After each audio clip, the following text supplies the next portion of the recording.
Don't have diversity at the table, diversity of thought, diversity of color, diversity of gender that are building technology, that's building the things that we use, we'll actually wind up creating biases in our products, biases in our algorithms, especially with AI and everything that's happening. If you don't have a diverse thought of the people that are building those things, guess what? You will build it wrong.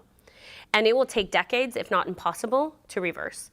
So I think it's actually a really, really critical moment where we need more diversity at the table and we need to build the right products, because I'm afraid we're going to get it wrong.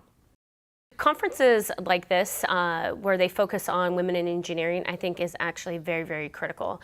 If you think about the population of the number of engineers in the field, it's just simply not enough, right? The numbers, even in the Valley, in the companies that I work for, it's about 20-80%.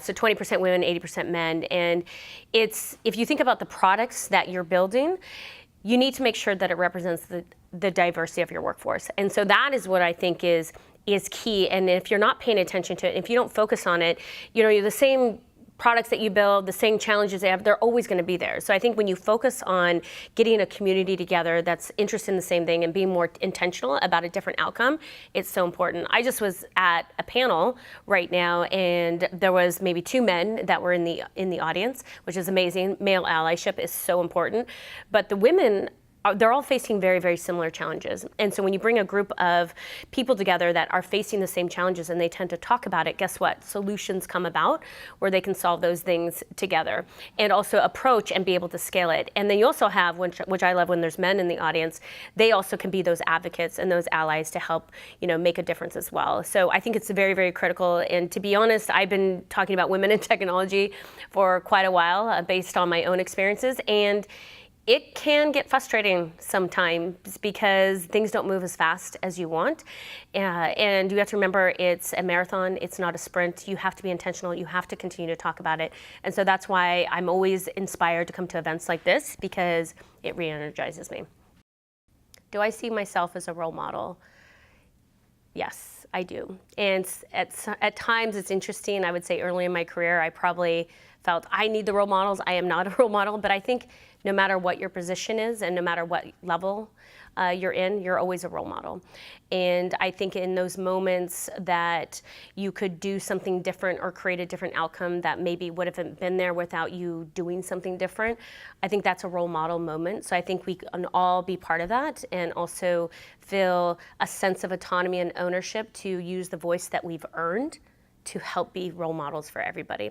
And the moments can be small or the moments can be big. And so I think just take those nuggets and of your environment and understand, what could you do to make it better? You'd be surprised. It could be those small little things that can truly make a difference where we all can be role models.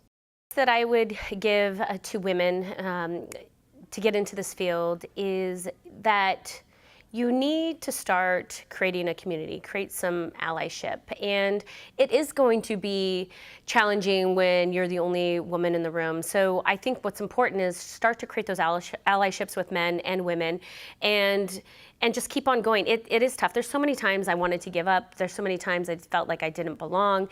But the most thing that was actually more of a turning point for me is when I became more authentic, more vulnerable of talking about like, hey, I feel like maybe an imposter syndrome or whatever it is, whatever's going through your mind, or you walked out of that meeting or you walked out of that classroom and you weren't really proud of that moment, or you felt like you could have been better. Talk to somebody about it. Like, we're all actually facing very, very similar challenges, whether you're male, whether you're female. There's moments where you think, hey, that could have been better.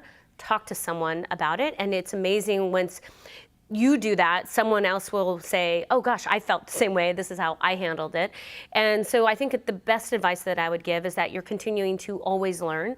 You will have moments of failure, you'll have moments of success, but you need to just kind of keep on powering through it, because that's how we all got here today. I can give you a long laundry list of all the things that I have failed at, and even today, as late in my career, heading all of engineering for LinkedIn Learning and been at the company and the industry for 20 years, I still have challenges. I still make mistakes. I'm still learning, because guess what? The world is changing, and you're going to have to adapt. So I think just keep plugging ahead and create an allyship and a community to get you through.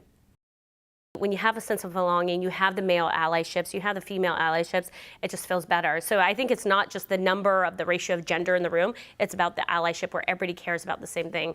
I'll give you a specific example. You know, when you're in a meeting room and there's some people that are crazy vocal. You're always gonna have the people that are gonna express their thoughts, and they're always heard in the room. And if you take a moment to look around the room, you'll see some people that are quiet.